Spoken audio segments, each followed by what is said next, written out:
Isang mapagpalang araw po sa inyo mga kailukanong hilaw. Mayroon po ba kayo nito sa inyong mga bahay? Alugbati or spinach? Kung mayroon po, sige, tara, lutuin po natin.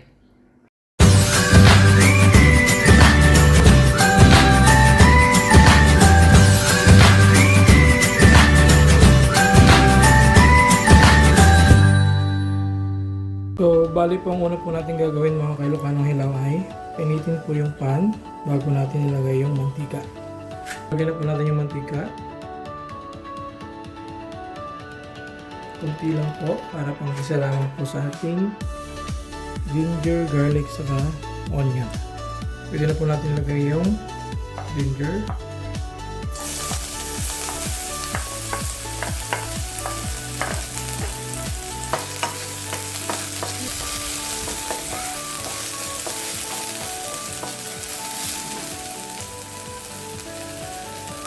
Pwede na po dyan yung sibuyas.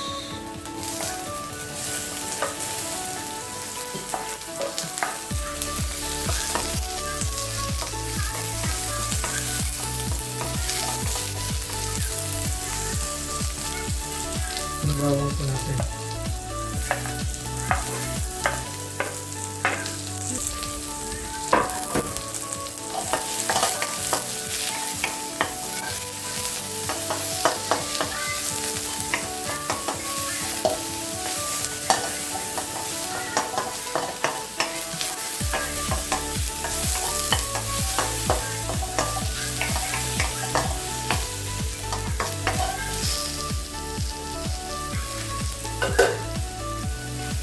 Lagyan na po natin yung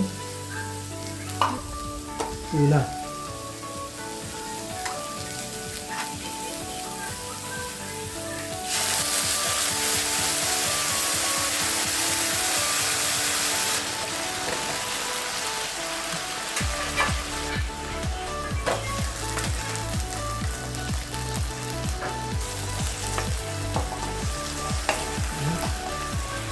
Okay, gisa po natin yung tuna.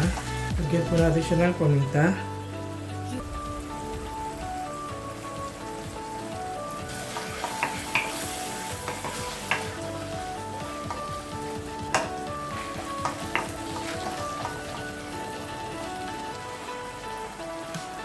Pwede na po natin lagay yung alugbati or spinach.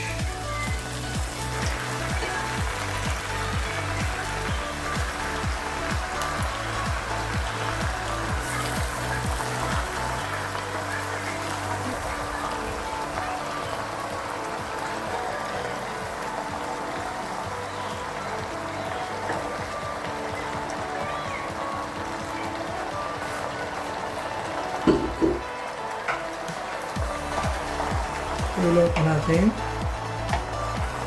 Luwin po natin. So, igisa natin muna siya ng kaunti para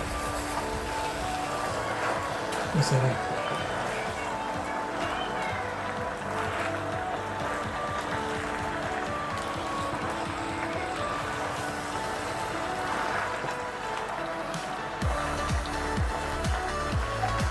Yan.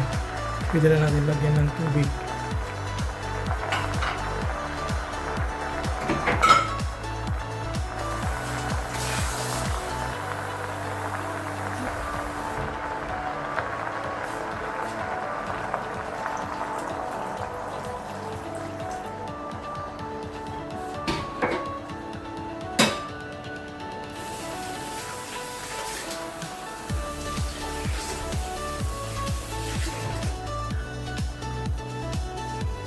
So, takpan po natin siya. Hayaan po natin maluto siya ng 5 to 10 minutes. Check po natin kung luto na po siya. So, haluin po natin. Ayan. So, tingnan na po natin kung luto na po.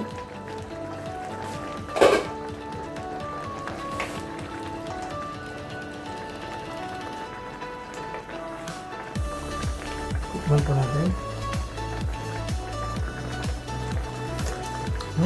Okay na po siya. Parang tama lang po yung timpla niya.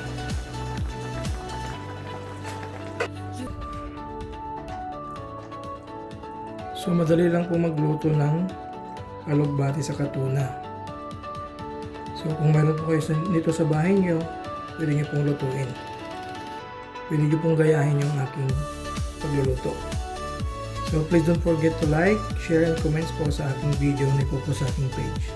Maraming salamat po. God bless.